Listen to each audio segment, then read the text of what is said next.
ہر ایک قطرے میں جان ہے اور ہر ایک ذرہ ایک جہان ہے۔ اگر مجھے دنیا جہان کا مال اس غرض سے دیا جائے کہ میں اپنا گوشۂ فقر و قناعت ترک کر کے کسی صاحب جاہ کے در دولت پر حاضر ہو کر جبہ زئی کروں تو یہ مجھ سے بعید ہے، اس لیے کہ میں نے حنائے قناعت پاؤں پر باندھ رکھی ہے۔ جس طرح بچھو کژدم ہے اسی طرح کج بحث بھی بچھو ہی ہوتے ہیں۔ ان کے ڈنک سے بچنے کا علاج یہی ہے کہ خاموشی اختیار کرو۔ ہر ایک شخص زبان خلق ہی سے موسوم ہے، خود شناس لاکھوں میں شاید ایک ہو۔ اکثر اپنے آپ کو وہی کچھ سمجھتے ہیں جو لوگوں نے ان کے دماغ میں ٹھونس رکھا ہے۔ استعداد خواہ موجود ہو، جب تک مناسب اسباب مدد نہ دیں اس کا ظہور نہیں ہوتا۔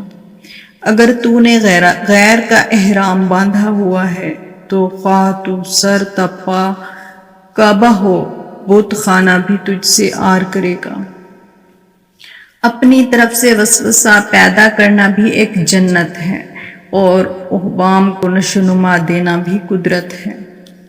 باغبان خواہ خون پسینہ ایک کر دے اور ابر اپنی ابروئی بھی ملا دے، یعنی دن رات برستا رہے، دونوں کی متفقہ انتہائی کوشش بھی پھول کو شمشاد اور شمشاد کو پھول نہیں بنا سکتی۔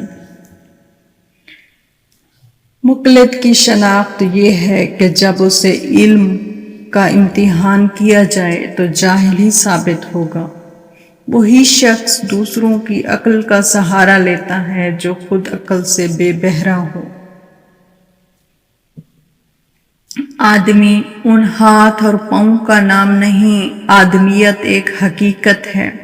ریچھ ہاتھ پاؤں کے لحاظ سے بزرگی میں آدمی سے کم تر نہیں۔ پہلے فطری قابلیت اور اس کے بعد مناسب اسباب جمع ہوں تو نتیجہ خاطر خواہ ہوتا ہے۔